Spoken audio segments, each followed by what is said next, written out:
battle has just begun! Hello, this is RobotnikIsSexy, and I have a very special Wi-Fi battle with a friend of mine, Brody Grimm, from the Team Aqua group.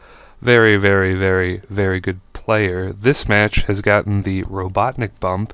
It's kind of like the Colbert bump, except not at all, because I am not famous. I'm just a loser in a basement talking about Pokemon. But anyway, let's get on with it. I'm going to lead with Ferrothorn. I don't like to lead with Ferrothorn because I feel like it's really predictable, but it actually really works out in this case because he does lead with his Landorus T. And that allows me to go Stealth Rocks for free. Instead of going for Stealth Rocks, he's going to U-turn out. I really don't know what kind of set he's running. I'm going to guess Scarf, like a Scarf Landorus T, because all it does this match is use U-turn. Which is fine by me, because that means he's going to take Rocky Helmet and Iron Barb's recoil damage. So he's going to get a nice free switch into his Mega Mawile here. I predict the Fire Fang really nicely, which was and still is a pretty ballsy play, because an Iron Head coming from Mega Mawile might have like one-hit KO'd me. Like seriously, you do not play around with Mega Mawile. For some reason or other, I was dead certain he was going to go with the Fire Fang, and he did, so it worked out. Another thing that works out, Landorus T, you are definitely a threat, but if you're just going to keep using U-turn, you're going to die from Iron Barbs and Rocky Helmet. I love Rocky Helmet and Iron Barbs. I know it may not be the most optimal item choice, but I love it. It's so much damage. So, Ferrothorn almost takes down Landorus Etherean form by himself, and then I get some nice tasty recoil on that Mega Mawile, and its health is not coming back, so that's very valuable indeed, as I just Death Fodder Ferrothorn for some recoil. Gives me a free switch into Blastoise. I know he's going to switch into Rotom. Go for that. Look at that Aura Sphere damage. Mega Blastoise pulling through once again. He's going to go for the Hydro Pump, I guess, over predicting, and I just nom that up. It is delicious chocolate pudding. I just nom that shit up. And now he's going to go into his Tyranitar. Tyranitar is a big pain in my ass. I don't know, like I could have stayed and gone for Aurasphere, but I guess I predict him to switch out as well, so we're both going to switch at the same time. I go into my my Diggersby though, and he goes into his Swordman though. And this is an interesting situation, because, you know, I feel like I'm kind of forced to go to Earthquake, or to use Earthquake, I should say, because Aegislash is something you do not play around with. So I'm going to go for Earthquake. Does a decent chunk to Sleepy Hollow, but with leftovers and Leech Seed and all that other shit, his health is coming back. And this is very annoying. This is a bad play by me. I am over-predicting at this point in time. I thought that my switch into Xatu was so obvious that he was just going to switch out. Like, I keep predicting him to just switch out, because I feel like he should know I have a Xatu, which completely hard counters Gourgeist, unless it's carrying Shadow Sneak, but the way that he's using Protect, I'm guessing he doesn't even have Shadow Sneak. And you're going to see Xatu is just a full-on counter. So, Monkey Butt the Infernape, who, by the way, is a Choice Banded, Iron Fisted, Iron Fisted, that sounds funny, Infernape. He is extremely important for the team, so yeah, it's not like that guy can live a lot of hits, but I don't want him, you know, in the red so early in the match. So once again, I'm going to predict him to switch out, fearing the Xatu, or predicting the Xatu. No one really fears the Xatu, but he just stays in. He stays in for like 3 turns.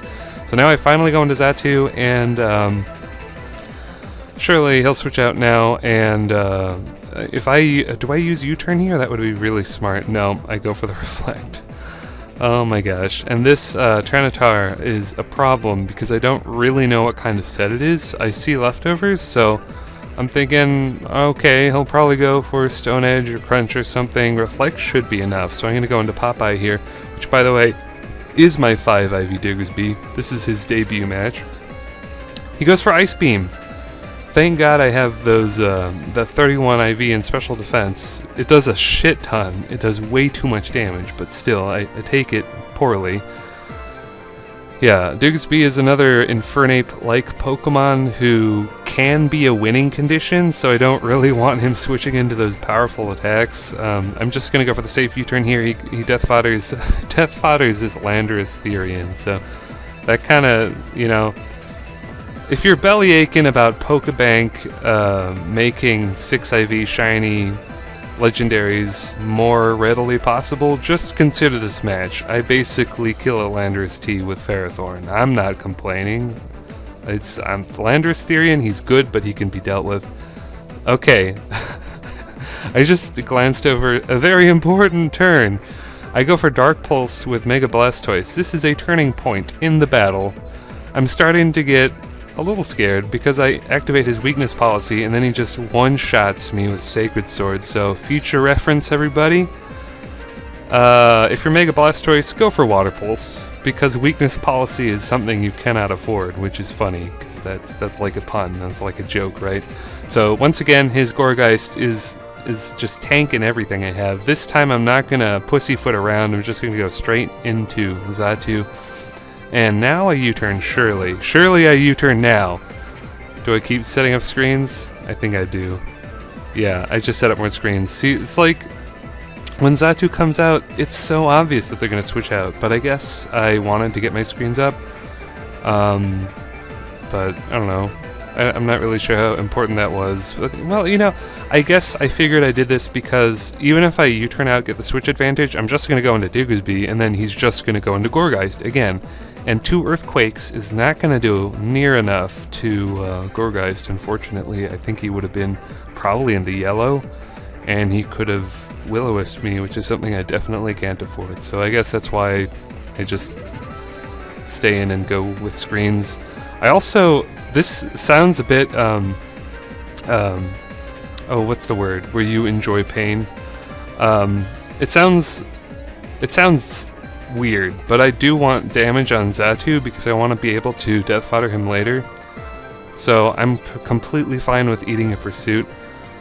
The U-turn does not kill the Swordman, which is extremely annoying because this is going to allow him to stall out like 3 turns of my Light Screen and Reflect, which is really, really annoying. I'm pretty sure it doesn't really change anything because Diggersby is like a hard counter to Aegislash on a free switch, so I don't know. All it does is burn 3 turns of screens that I could have used, I guess. I'm not really sure how much it impacted the match, but it's just annoying.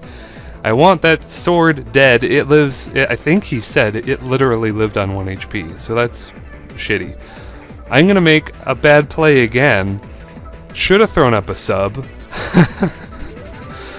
Either that or I should have just switched out completely. For some reason, I completely spaced out on the fact that Tyranitar is going to be a threat because I do not carry Focus Blast. I got Will-O-Wisp, Substitute, Sludge Bomb, and Shadow Ball. It's pretty good coverage. The only time it isn't good coverage is when there's a Tyranitar. And his Tyranitar is so specially bulky that he can take 3 Sludge Bombs, even with a burn, before going down, I think. That is just bad. Yeah, look at that. Look at the Sludge Bomb. Come on. Give me more damage than that. He must be full 252 special defense, Tyranitar, which is unusual, actually. I don't expect most people to just dump all on special defense, but can't knock it. It's working for him here. Yeah, that's Sludge Bomb number 2, and he's still not down. He's going for Flamethrowers. So it is, with a heavy heart, I have to say, Gengar versus Tyranitar is going to be a double down, basically, because I believe the Sand is going to take me out while the Burn takes out his Tyranitar. And now it goes into Mega Waifu. Oh, I don't die quite yet. I go for the Will-O-Wisp and miss. And I'm not sure if that mattered at all. We can talk about it later. I thought it would matter because I kind of overestimate the bulk of Mega Mawile, but we'll get into that. You know all those bad plays I did before? I'm going to make up for it right here. I knew he was going to go into Gourgeist. It was my only shot of winning. I knew that he would want to, you know, win in a super fancy way, and he would switch into Gourgeist. I predict that. Bam! Take out the Gourgeist. Now I can Death Fodder Diggersby, and then I have to hope and pray to Arceus that a choice-banded Iron Fist Mach Punch will be sufficient enough to take out this threat. It is Mega Waifu goes down. That is game, set, match. Good game, Blitz. And if you enjoyed this match, comment, like, and subscribe, and I will see you all on the flip side.